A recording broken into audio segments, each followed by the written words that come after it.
একটু একটু করে সময় পেরিয়ে যাচ্ছে, কিন্তু প্রিন্সিপাল স্যার এখনো আমাদের কোনো সিদ্ধান্ত জানাচ্ছেন না। তোমাদের মনে হয়তো এবার একটু আশঙ্কা হচ্ছে, হয়তো মনে হচ্ছে শিক্ষকদের এই নীরবতাই কি তাহলে আমাদের অনিশ্চিত ভবিষ্যতের সংকেত? যাদের মনে এই আশঙ্কা হচ্ছে, আমি তাদের উদ্দেশ্যে বলছি, জীবনে কঠিন পরিস্থিতিতে আমরা অনেক সময় আমাদের অনেক সিদ্ধান্ত বদলে ফেলতে বাধ্য হই। তাই আমি আবারও বলছি, এই কাজের জন্য যাতে ভবিষ্যতে আমাদের কারুর মনে কোনো রকম অনুশোচনা না হয়। একটার পর একটা বিষয়ের ক্লাস শেষ হয়ে যাচ্ছে এবং আমরা আমাদের সিদ্ধান্তে অনড় আছি।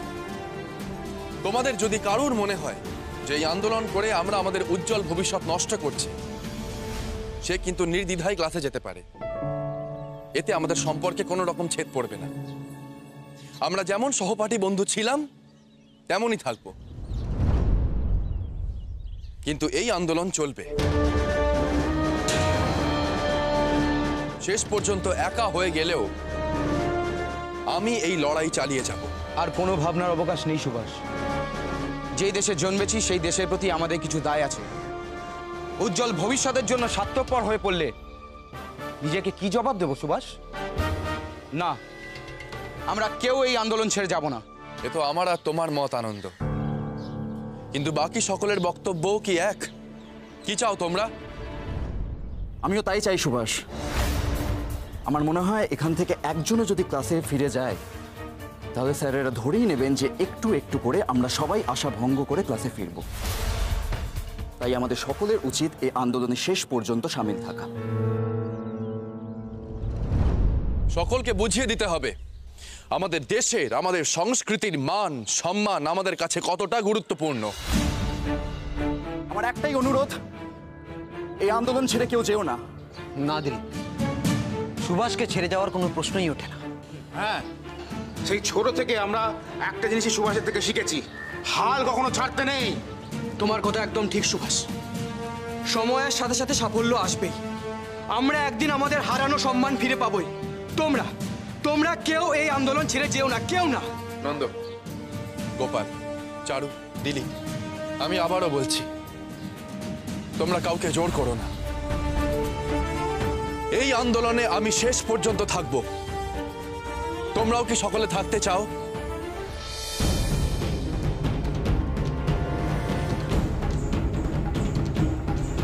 মন থেকে বলো, সব লজ্জা ভয় সংকোচ ছেড়ে দিয়ে বলো, থাকতে চাও?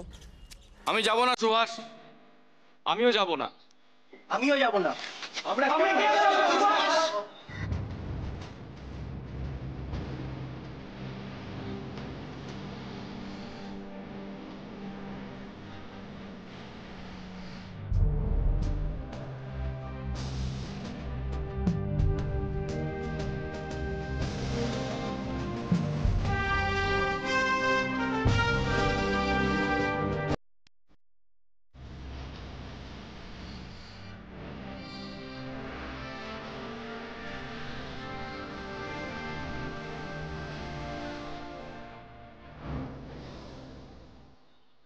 রবি ঠাকুরের একটা গান আছে, এবার তোর মরা গাঙে বান এসেছে, জয় মা বলে ভাষা তোর। আজ আমাদের এই হার না মানা মনোভাব যেন আমাদের এই গানটাই মনে করাচ্ছে।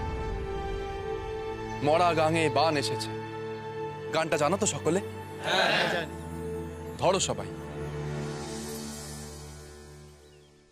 এবার তোর মরা গাঙে বান এসেছে, জয় মা বলে ভাষা তোরি। এবার তোর মরা গাঙে বান এসেছে, জয় মা বলে ভাষা তোরি। ওরে রে ওরে মাঝি, কোথায় মাঝি প্রাণপণে ভাই ডাক দে আজি। তোরা সবাই মিলে বৈঠানে রে, সবাই মিলে বৈঠানে রে, খুলে ফেল সব দড়া।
খুলে দে পাল তুলে দে, যা হয় হবে বাঁচি মরি। এবার তোর মরা গানে বার এসেছে, জয় মা বলে আশা করি।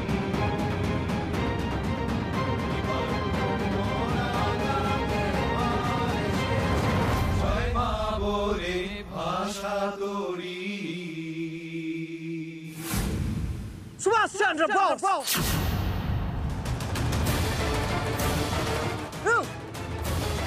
কলেজে পুলিশ?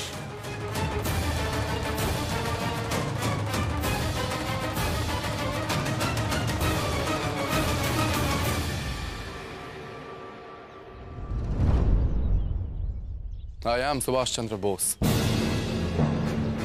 যদিও কলেজ প্রেমিসেসে আপনার সাথে দেখা হওয়াটা একেবারেই কাম্য নয়, তবুও বলুন কি বলতে চান। তোমার এগেনস্টে কলেজ অ্যাডমিনিস্ট্রেশন কমপ্লেন করে আছে।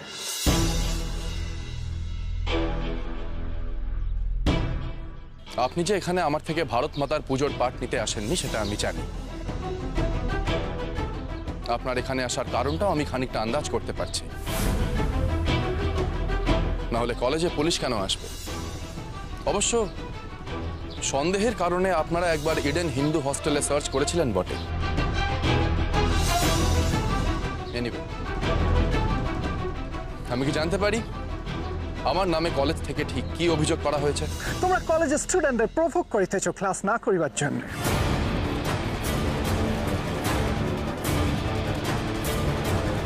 ইহাতে উহাদের মাইন্ড ডাইভার্ট হইয়া যাইতেছে স্টাডিজ থেকে। আর তুমি এই গোটা টিমটার লিডার। যারা ক্লাস করিতে চায় উহাদের ভয় দেখাইতেছো ক্লাস না করিবার, and that is a crime. প্রথমটা কিঞ্চিত সত্য, কিন্তু দ্বিতীয়টা সম্পূর্ণ মিথ্যে। হতে পারে আপনার কাছে ভুল খবর পৌঁছেছে। এই অভিযোগটা আপনার মন গড়া নয় তো? What do you mean by that? এই আন্দোলনে যোগ দেওয়ার জন্য কাউকে কি জোর করে ডেকে আনা হয়েছে? না। আমরা শুধু ওটেন স্যারের সাথে শান্তিপূর্ণভাবে আলোচনা করতে চেয়েছিলাম।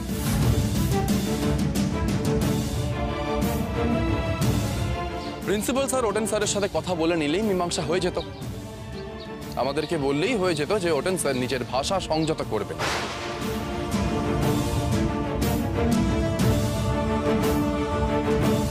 কিন্তু আনফরচুনেটলি সেটা হলো। পুলিশ আসতে হলো, তাও আবার ভুল খবরে। Of course পুলিশ আসিবে। তোমরা ক্লাস করিবে না, টিচারদের সাথে ব্যাড বিহেভ করিবে আর ইনডিসিপ্লিনারি অ্যাকশনস করিবে কলেজে। Of course পুলিশ আসিবে।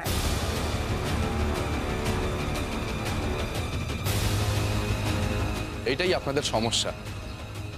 আপনারা ফলাফলটা জানেন অথচ কারণটা জানেন না। ওটেন স্যার এবং বাকি শিক্ষকদের ডাকা হোক। আমরা এখনই আপনাদের সামনে প্রমাণ করে দিচ্ছি যে আমরা কারুর ওপর কোনো রকম চাপ সৃষ্টি করিনি। ঘটনার সূত্রপাত ওটেন স্যারকে নিয়ে। ওনার আচরণে ক্ষুব্ধ হয়ে আমরা ক্লাস বয়কট করেছি, কিন্তু ক্লাস করা বা না করা নিয়ে কাউকে কোনো রকম ভয় দেখানো হয়নি। সম্মানের দাবি করা কি ক্রাইম? এই দাবি আমাদের ন্যায্য দাবি। আমরা নিজেদের ইচ্ছাতে এসেছি। ওটেন স্যার আমাদের সম্মান যদি ফিরিয়ে না দেন, এই আন্দোলনের ছাত্র সংখ্যা আরো বাড়বে। আনন্দ, শান্ত হও। এখনই এত উত্তেজিত হবার কিচ্ছু হয়নি। এক্সকিউজ মি, আমরা জানতে চাই কেন ভুল খবর দিয়ে পুলিশ ডেকে আনা হলো। স্যার, আপনার কাছে কি কোনো ছাত্র অভিযোগ করেছে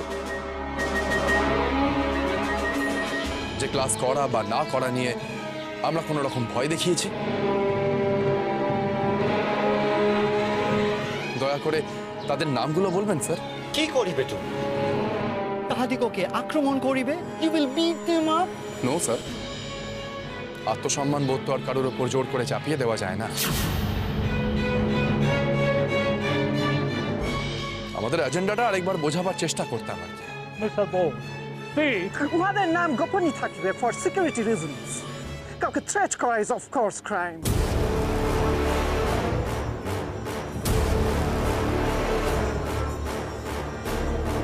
আমি 1 hour টাইম দিতেছি এইসব সরিয়ে ক্লাস করিতে যাও এলস থ্রেট করা এন্ড কলেজের এনভায়রনমেন্ট নষ্ট করার জন্য আমি তোমাকে অ্যারেস্ট করিব। ব্যাপারটা অত সহজ হবে না অফিসার। আসলে আমার কি মনে হয় জানেন, আসলে কেউ কোনো রকম অভিযোগ করেনি।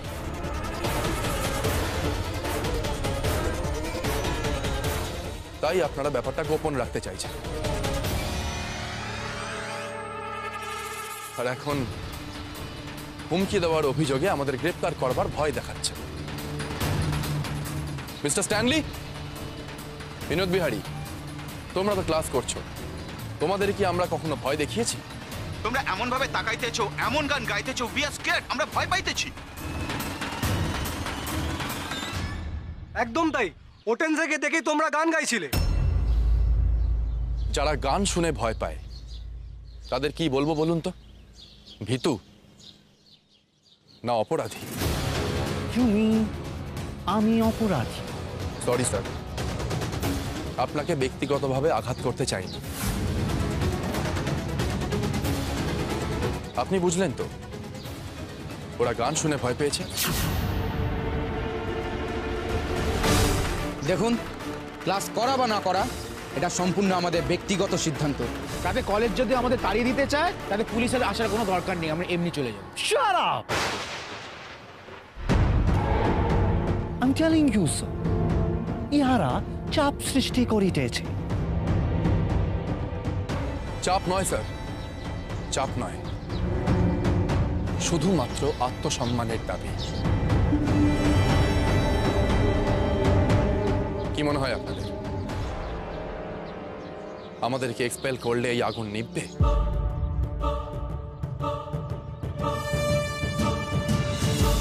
এর আঁচ আরো ছড়াবে।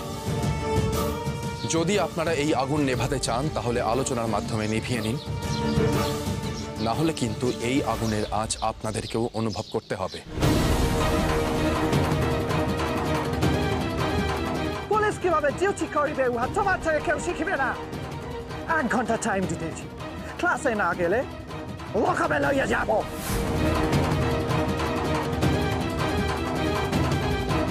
মাথা নিচু করে ক্লাসে ঢোকাচ্ছে মাথা উঁচু করে অ্যারেস্ট হওয়া অনেক বেশি সম্মানের।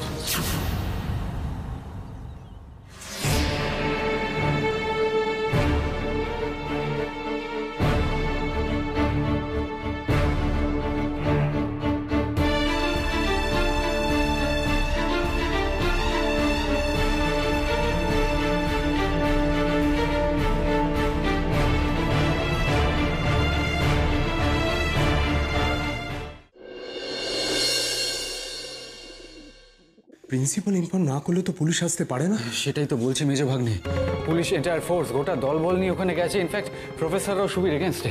এত কিছু দেখার পর জানার পর কেন তুমি ওকে জোর করে বাড়ি ফিরিয়ে নিয়ে এলে না? আমি কি করব দিদি, তোমাকে তো বলেইছি Subi just doesn't listen to me. ওর সাথে তর্ক করা যায়? মা, ছোট মামা ওকে ওখান থেকে ফিরিয়ে নিয়ে আসতে পারতো। সুবি কারো কথা শোনে? ছোট থেকে তুমি বা বাবাকে কত বারণ করেছো। এই তো সেদিন বাবা মশাইকে কত কথা বললেন, ও কারো কথা কানে দিয়েছে? একমাত্র মেজ দাদাই পারে ওকে ওখান থেকে বের করে নিয়ে আসতে। ঠিক বলেছ, সবে তা দেরি করা যাবে না। চলো আমরা বেরিয়ে। না মা, না, তোমার যাওয়ার দরকার নেই। মা, আমি তো আছি। আমি থাকতে পুলিশ সুবিকে ছুঁতেও পারবে না। পুলিশ যে কি করতে পারে সে আমি খুব ভালো করেই জানি। পুজোর সময় সেটা আমি নিজের চোখে দেখেছি। মা, সুবি কোনো অন্যায় করেনি যে পুলিশ ওকে ধরে নিয়ে যাবে। কিন্তু সে কথা তো ওরা মানবে না। মা, আপনি একদম চিন্তা করবেন না। আপনার মেজো ছেলে তো যাচ্ছে, সে তার ভাইকে ঠিক ফিরিয়ে আনবে। মা, আপনি ঘরে চলুন। হ্যাঁ মা, তুমি ঘরে যাও, আমি যাচ্ছি।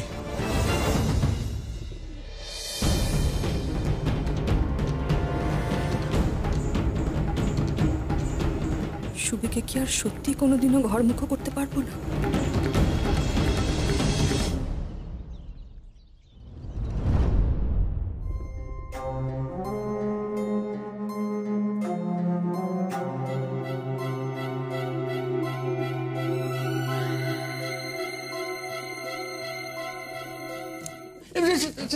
স্যার, এই সময় আপনি সাহেব?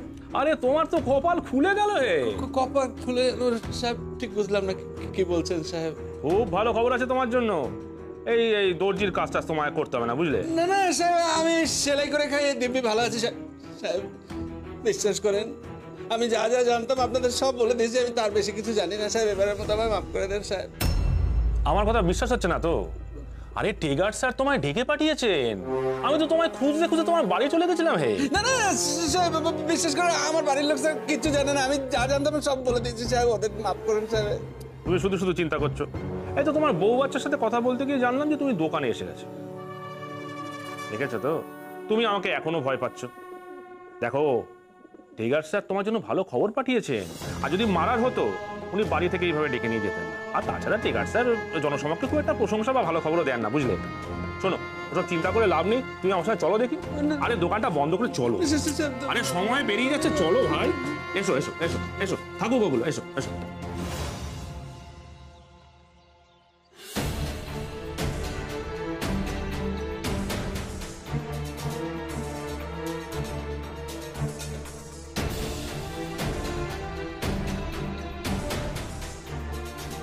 বাবা,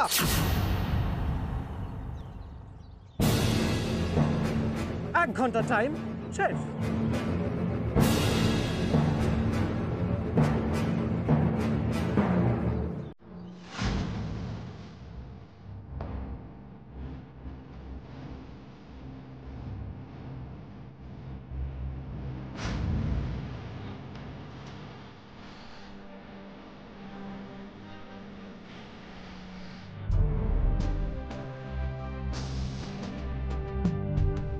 অ্যারেস্ট করুন আমাকে। সুভাষকে নিয়ে যেতে হলে আমাদেরকেও নিয়ে যেতে হবে। তা না হলে আমরা কেউ সুভাষকে নিয়ে যেতে দেব না। এই আন্দোলনটা আর ব্যক্তিগত নেই স্যার, আমরা সকলের মতামত নিয়েই সিদ্ধান্ত নিয়েছি।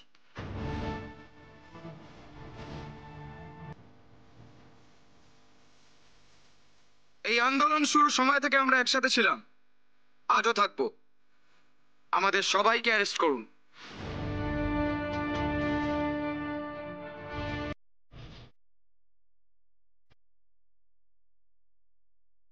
কি হলো অফিসার, থেমে গেলেন কেন?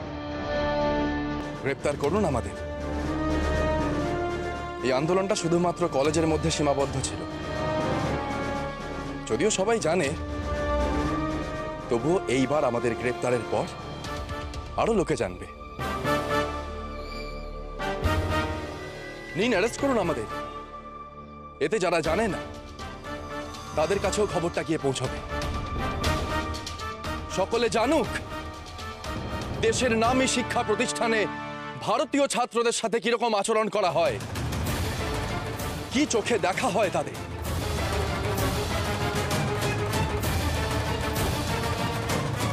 তুমি ইয়াদের লিডার, রাইট? লিডার।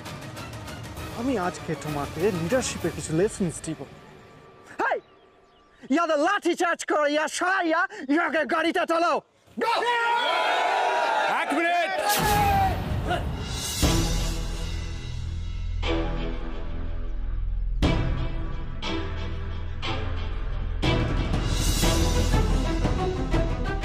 মিস দাদা, আপনি খুব ভালো করে জানেন আমি পেশায় একজন আইনজীবী। এই আন্দোলনের প্রথম দিন থেকে সব খবর আমার কাছে আছে, আপনি এটাও বলতে পারেন। ভেতরের খবর আমি জানি। আমি এই কলেজের ছাত্র ছিলাম। ভারতীয় ছাত্রদের ঠিক কি চোখে ওনারা দেখেন সেটা আমার কাছে নতুন কিছু নয়।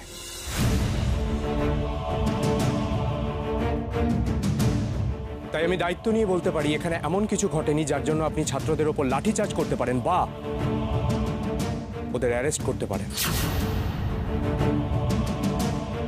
এখানে একটি ছেলেরও যদি কিছু হয় আমি কিন্তু মামলা কোর্টে তুলব।